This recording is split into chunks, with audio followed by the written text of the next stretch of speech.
Welcome to 3D comparison. So we have over here a big update for Vizcom. We now have the possibility to transfer models directly from Vizcom towards Fusion. So let's take a look at how we can easily do that.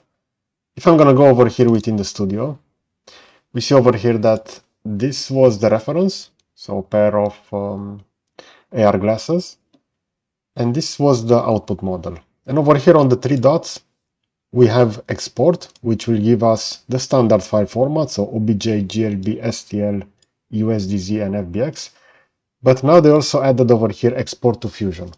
So over here, you're going to link with your Autodesk account. And after that, that will see your hubs. For example, in my case, it will be industrial design. And I can specify in which group I want to add the model. So in this case, I can just select, for example, 3D comparison. I can hit OK. And that model will be transferred over here. Within Fusion, you're going to need to go within the data panel, and that object will appear over here within the list. We're going to see that it will be transferred as two elements. So initially, we're going to have this one as a 3D model, but also the default OBJ. If I'm just going to double click over here on the OBJ, it will then link this over here directly on Autodesk. And we can over here analyze the file directly within the browser. So as you can see, this is the model that has been converted. We see the name, max balance 3D model, that will be regarding the algorithm that was used. Now let's transfer another model to see exactly how that will work.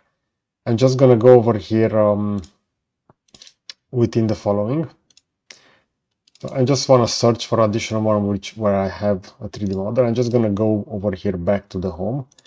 I'm going to go over here within the following. So this is the image, this is a 3D model. I want to send this within Fusion, within industrial design and 3D comparison export. Now, one of the main problem regarding this is the fact that the objects will still not be at scale, but we can easily scale those within Fusion. So for example, over here, we have the following profile, so made from aluminum. And now we have the following device over here. And we see over here, this is currently being exported. You can continue to work while it runs. And this has been completed. We see over here that conversion to design takes a few minutes. So this was transferred towards Fusion as an OBJ. And I can go over here within the same folder. And we already have the model over here. We see max, high model. This is the OBJ.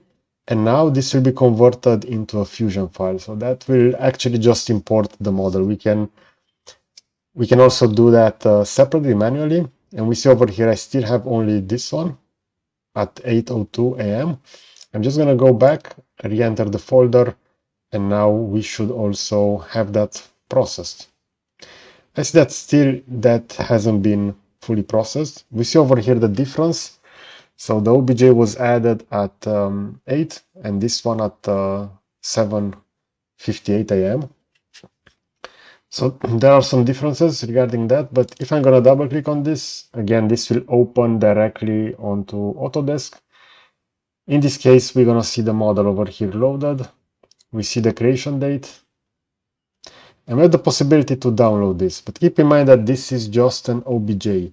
What actually Vizcom does is just as going over here, exporting this as an OBJ, but after that, it will also be converted and it will automatically be loaded within the Fusion account. So that's, let's say, the automation that happens in the background.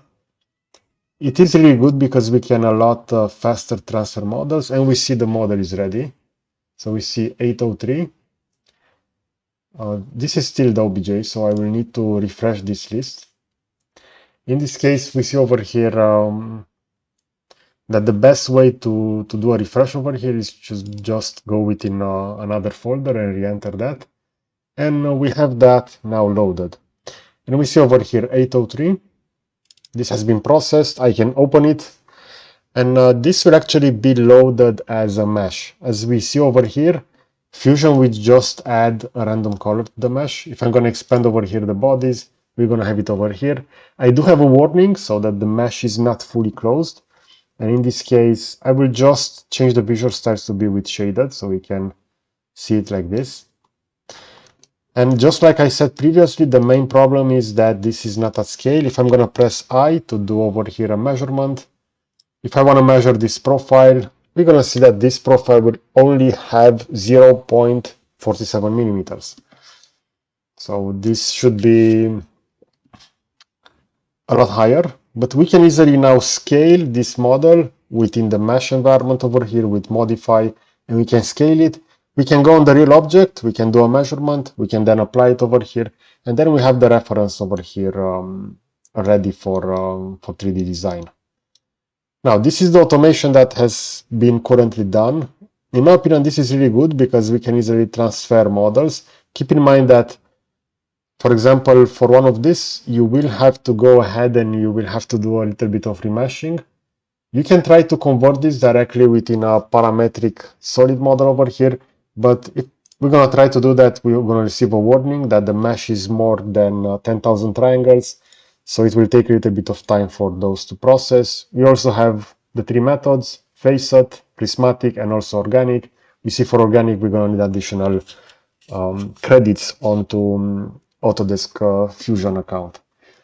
Okay, so let me know in the comment section what is your opinion regarding this. I do feel that Vizcom is making the first steps towards generative AI loaded directly within a CAD solution, and I do like the fact that they have linked this with Fusion.